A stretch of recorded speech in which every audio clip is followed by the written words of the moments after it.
In 2008, the stock market had the largest deficit since 1987, with shareholders losing over $1 trillion. The stock market plunged because Congress failed to pass a bill to bail out the banks. This deficit of money in the government led to a chain of events to where the national government gave less funding to the Department of Education.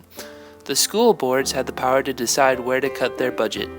A lot of schools look towards the music programs as a place to decrease or even stop funding, hereby ignoring the benefits of music education. Schools only focused on the necessary education required for standardized tests. Right now is the time for us to step up and say we need to keep music education in our schools so our children can have the best holistic education possible. Involvement in music education allows students to learn to read sheet music, which is very similar to reading books. This allows children to become more adept in learning to read. When reading a sheet of music, the children will have to count in their heads in order to know the timing of the notes from the music. Children in music are constantly counting and thinking of numbers, which also gives them an advantage in arithmetic. Therefore, children involved in music will be ahead of the curve in arithmetic and reading, more so than the children who do not partake in music. Music therefore gives children an advantage when taking standardized tests. There is also a social benefit awarded to people who play music in organized groups.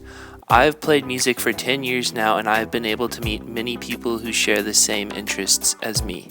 I've been able to keep connected with those people over all this time and will continue to try to keep in contact with them for the rest of my life. Furthermore, the necessary teamwork and collaboration that I've had to demonstrate with the various musical groups that I have been a part of have extended beyond the scope of music and into my daily life. In addition, people who have had a hard time dealing with and confronting emotions may be able to do so with music. Music is a language all of its own, and emotions can be felt in music. This allows others to express their emotions without consequence. Without music education in our school systems, children will not have an additional opportunity to form close connections with people they would meet through music. Without music education, children would have a harder time learning math and reading, and therefore have a harder time when taking standardized tests. Not taking music as children in school will also have an effect on the children later in life when dealing with their emotions. Right now is the time to decide that music education needs to be kept in schools. It is imperative for the betterment of all children to keep music in school curriculum, because while its effects may be hidden, they are invaluable to their growth in education. Thank you.